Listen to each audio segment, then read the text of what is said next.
नमः शिवाय। शिव पुराण श्री रुद्र संहिता पंचम युद्ध खंड 7वां अध्याय। देवताओं द्वारा शिव स्तवन। सनत कुमार जी बोले, हे व्यास जी, जैसे ही शरणागत भक्त वत्सल भगवान शिव ने देवताओं की प्रार्थना स्वीकार कर तारकाच, कमलाच और विदुन्माली का वध करने का मन बनाया, उस समय देवी पार्वती अपने पुत्र को गोद में लेकर वहां आई। तब जगत जननी माँ जगदम्बा को आता देखकर ब्रह्मा विष्णु सहित अन्य देवताओं ने हाथ जोड़कर उन्हें प्रणाम किया। अपने पुत्रों को देख भगवान शिव उन्हें प्यार करने लगे। तब देवी पार्वती भगवान शिव को अपने साथ लेकर अपने भवन के भीतर चली गई। भगवान शिव के इस प्रकार बिना कुछ कहे अपने भवन में चले जाने के कारण सब देवता बहुत दुखी हो गए, परंतु उन्होंने वहीं खड़े रहकर भगवान शिव की प्रतीक्षा करने का निर्णय लिया। उस समय वे दैत्यों के भाग्य की प्रशंसा करने लगे। वे सब देवता वहीं शिव जी के भवन के द्वार पर खड़े थे। तभी शिव जी के गण ने अपने स्वामी के द्वार के सामने भीड़ जमा देखकर उन पर आक्रमण कर दिया।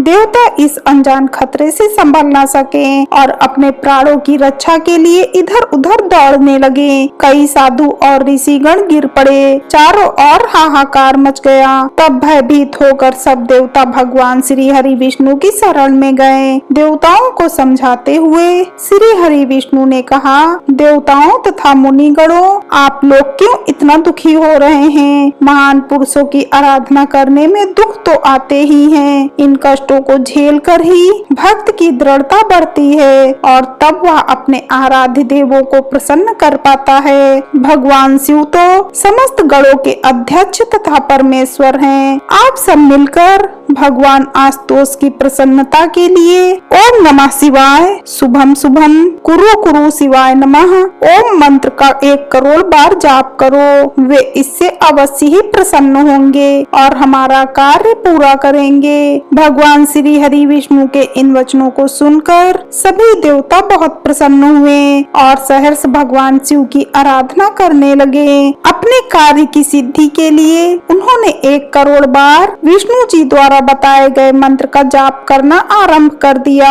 जैसे ही उनकी यह आराधना संपन्न हुई, भगवान शिव उनके सामने प्रकट हो गए। भगवान शिव बोले, मैं आपकी इस उत्तम आराधना से बहुत प्रसन्न हूँ। आप अपना इच्छित वर मांगे। प्रभु के ये वचन सुनकर देवता बोले, हे देवाधिदेव, हे जगदीश्वर, आप सबके कल्याण करता है। भगवान, हम पर कृपा कर हमारी रक्षा कीजिए। आप त्रिपुर स्वामियों का वध करके हमें भय से मुक्ति दिलाएं। तब भगवान शिव देवताओं की प्रार्थना सुनकर पुनः बोले, हे हरे, हे ब्राह्मण, हे देवगण तथा मुनियों, जैसा आप चाहते हैं वैसा ही होगा। मैं अवश्य ही आपकी आराधना सफल करूंगा। हे विष्णु, आप इस जगत के पालन करता हैं, इसीलिए त्रिपुर विनाश के लिए आप मेरी सहायता करें। मेरे लिए दिव्य रथ, सारथी और धनुष सहित आवश्यक सामग्री की व्यवस्था करें। सनत कुमार जी बोले, मुने, भगवान शिव की इच्छा जानकर सब देवता बहुत प्रसन्न हुए तथा शिव जी की आज्ञा अनुसार समस्त युद्ध सामग्री की व्यवस्था करने लगे। मुने, देवताओं द्वारा शिव जी को प्रसन्न करने के लिए 1 करोड़ बार जपा गया यह मंत्र महान पुण्यदायी है। यह शिव जी को तुरंत प्रसन्न करने वाला तथा भक्ति मुक्ति के मार्ग पर ले जाने वाला है। यह मंत्र शिव भक्तों की सभी कामनाओं और इच्छाओं को पूरा करता है। इस मंत्र से धन, यश की प्राप्ति होती है और आयु में वृद्धि होती है। यह निष्काम मनुष्यों के लिए मोक्ष प्राप्ति का साधन है। जो मनुष्य भक्ति भाव और शुद्ध हृदय से इस मंत्र को जपता है, उसकी सभी अभिलाषाएं भक्त वत्सल कल्याणकारी भगवान शिव अवश्य ही पूरी करते हैं। हर हर महादेव।